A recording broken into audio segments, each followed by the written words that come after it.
I just got back from New Zealand, so I learned this new word, kia ora, which means hello, right, New Zealand. I'll see it. I'll believe it when I see it. I'll believe it when I see it. Now that's a logical statement, right? Kind of like when I make money, then I'll be happy. When I have enough, then I can give. When the stars align and the timing's right, I can then chase my dreams. Now, all those statements are logical, they're scientific, but they're really skeptical. What if we looked at it in a different way? What if when I'm happy, I'll be satisfied with the money I make?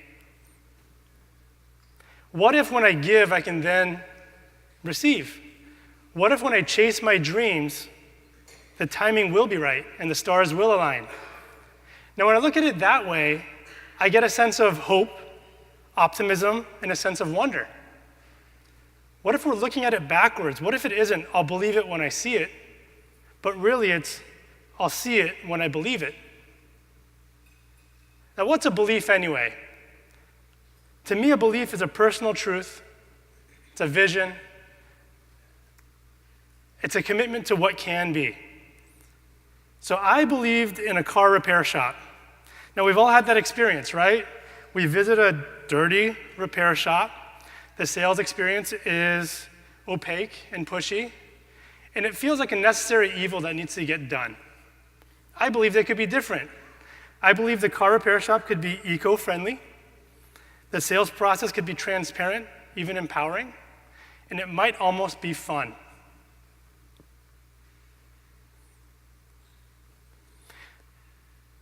Now, I started Green Drop Garage with a business partner. We were going to go on it 50-50. He was the brains behind my passion. I just had a belief. Beyond a belief and a vision, I didn't have any appreciable skills in the car repair industry or running a business. And he'd run a business before. So I remember 2 weeks before we started this shop that we had planned, an eco-friendly, awesome shop, he calls me and he says, "What's my salary going to be? I forgot to ask you." I said, "Salary? What do you mean? What do you mean salary? We're starting a shop together from nothing." He said, "If I don't have a salary, then I can't help you start the shop." And here I am trying to convince him, when we start the shop, we can then afford to pay ourselves. He didn't believe me. He wanted a salary, so he bowed out and left me in the lurch. So without him, I was just a guy with a vision. So I went to Starbucks. Sorry, Augusto. Went to Starbucks.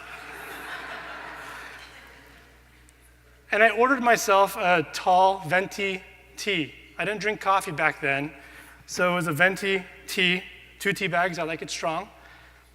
And when I got my cup, I looked at the writing on the cup. And yeah, they spelled my name wrong again. But on the other side was a quote. You know, the Starbucks cup have those the way I see it quotes. So this was the way I see it, number 76. Okay, the way I see it, number 76, for anyone who wants to Google it, it's out there. But I'll give you the quote. "The irony of commitment is that it's deeply liberating in work, in play, in love. The act frees you from the internal critic, from the fear that likes to dress itself up and parade around as rational hesitation. To commit is to remove your head as the barrier to your life." So after I read that, and I remember exactly where I was at the Starbucks at the corner of West Burnside and Northwest Miller Road on the way to Beaverton. I knew exactly what I had to do. I had to finish my cup of tea. Because then I went home, dried out that cup, I flattened it, and I wrote on it, "I'm doing it anyway." And I sent it to my friend in the mail.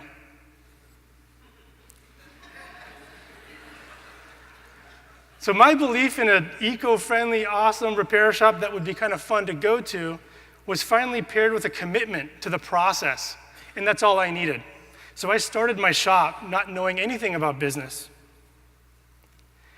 And after I started, I then learned all the intricacies, the marketing, the sales, the finance that was required to create what I believed, to create and ultimately see what I had originally believed. And over the years, just like an image downloading from a dial-up internet connection, you see a little bit, and then the next layer comes in and it becomes more refined. And years later, it became much more refined, to where the banks actually wanted to talk to me. A few years later, I was at a Super Bowl party at someone's house. And in walks my friend's friend, and he had brought along his beautiful cousin who was visiting from New Zealand. And I was instantly smitten. I saw her and I knew that I had to go talk to her. My dog was with me. My dog got up and went over and said hi to her first. My dog was the ultimate wingman because I followed him and I talked to her for the 4 hours. I didn't know who played in the Super Bowl. I don't know who won. I don't know anything other than I talked to this beautiful girl that I wanted to spend the rest of my life with. The problem was she was from New Zealand, and she went back to New Zealand the next day. Now, long story short, buy me a beer and I'll tell you the rest of the story. Over the next 10 months, we occupied the same hemisphere only 2 of those 10 months. And when we spent time together, it was magical. And towards the end of the 2 months that I was spending time with her, I found myself walking with her father. And I said, "Sir, I'd like to ask for your daughter's hand in marriage. I'd love your blessing." And he said, "Don't you think it's too soon? You've only known each other a few months." And I said, "Yes, it is too soon. Now, we ought to really stay the course, get to know each other more, and in a few years, when it's perfect, the timing's right, we can commit. But I know it's going to be perfect. Why not commit now, and we'll make it perfect together?" Thank you. So his response, "Let's go ask her mother."